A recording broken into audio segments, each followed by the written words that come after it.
சீனாவுக்கு உட்பட்ட திபெத் பகுதியில் மற்றொரு நீர்த்தேக்க பகுதியில் உடைப்பு ஏற்பட்டதால் நேபாளத்திற்கு மீண்டும் வெள்ள ஆபத்து இருப்பதாக அண்மை செய்தியை பார்த்துக் கொண்டிருக்கிறோம்.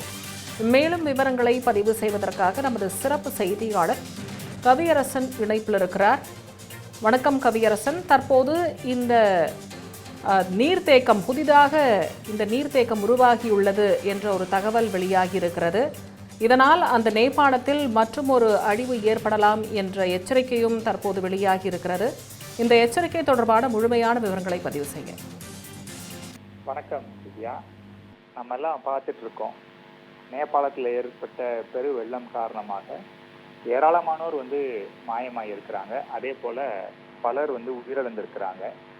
இன்னும் சில பேருடைய நிலைமை எப்படி இருக்கிறது, அவர்கள் உயிரோட தான் இருக்காங்களா இல்லை இறந்து போயிட்டாங்களா அப்படிங்கிற மாதிரி சந்தேகமெல்லாம் இருந்து கொண்டே இருக்கிறது.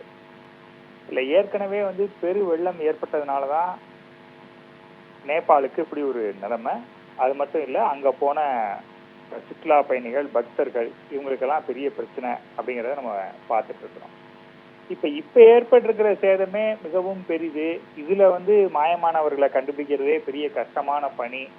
மேலும் இதனால் ஏற்பட்டிருக்கக்கூடிய சேதத்தை சரி பண்றது அதுவும் ஈஸி கிடையாது. அதுக்கு ஆண்டு கணக்குல கால அவகாசம் தேவைப்படலாம். அப்படிங்கிற மாதிரியான பிரச்சனைகள்லாம் ஏற்கனவே இருக்கு. ஆனா இது பத்தாதுன்னு சொல்லிட்டு இப்ப சீனா ஒரு எச்சரிக்கையை கொடுக்குறாங்க நேபாளத்துக்கு. என்ன அப்படின்னா, தங்களுடைய கட்டுப்பாட்டில் இருக்கக்கூடிய திபெத் பகுதியில ஒரு ஏரியில வெடிப்பு ஏற்பட்டிருக்கிறது அப்படின்னு அவங்க குறிப்பிடுறாங்க. நீர்த்தேக்கம் மாதிரியான ஒரு விஷயம், அதுல ஒரு வெடிப்பு ஏற்பட்டிருக்கிறது. இந்த வெடிப்பு காரணமாக மீண்டும் நேபாளத்துல பெரிய அளவிலான இயற்கை பேரிடர் ஏற்படலாம் அப்படின்னு முக்கியமான விஷயத்த அவங்க சொல்லியிருக்கிறாங்க. இதுல இன்னொரு சிக்கல் என்ன அப்படின்னா, இப்ப மாயமானவர்களை மீட்பதற்காக தேடுறதுக்கு ஒரு குழு போட்டு அவங்க நேபாள் அந்த பணிகளை மேற்கொண்டு இருக்கிறாங்க.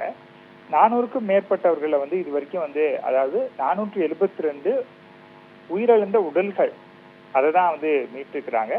அது போக உயிரோடு இருக்கவங்களை காப்பாற்ற வேண்டிய தேவையும் அவங்களுக்கு இருக்கிறது. முக்கியமா சொல்லணும் அப்படின்னா 1400க்கும் மேற்பட்டவர்கள் காணல அப்படின்னு சொல்லியிருக்கிறாங்க.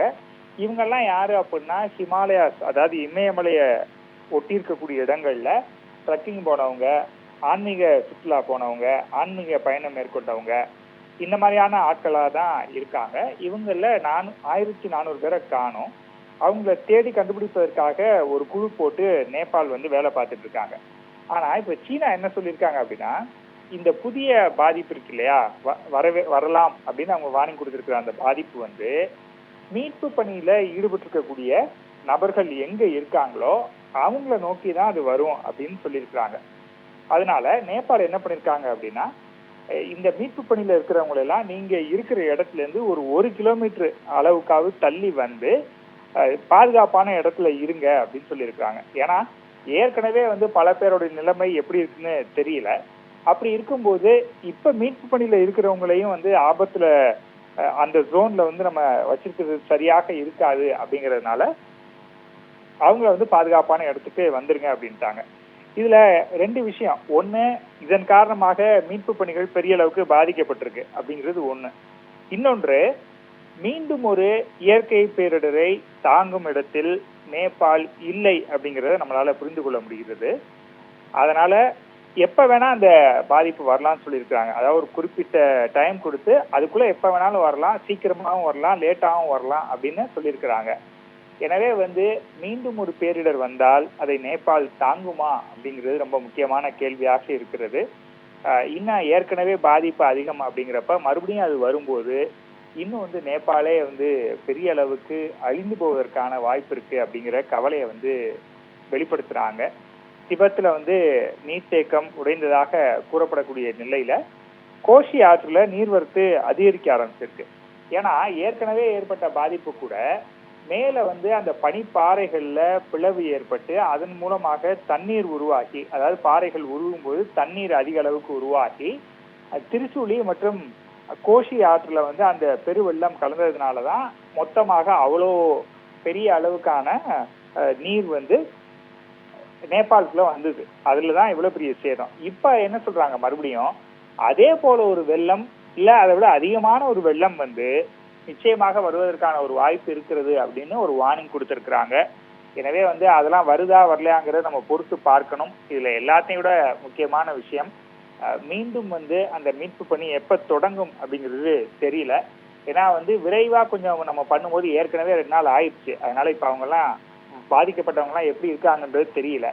ஒருவேளை மீண்டும் வந்து காலதாமதம் அதிகமானால் அதுலயும் சிக்கல் ஏற்படும் அப்படிங்கிற பிரச்சனை இருக்கிறது திவ்யா.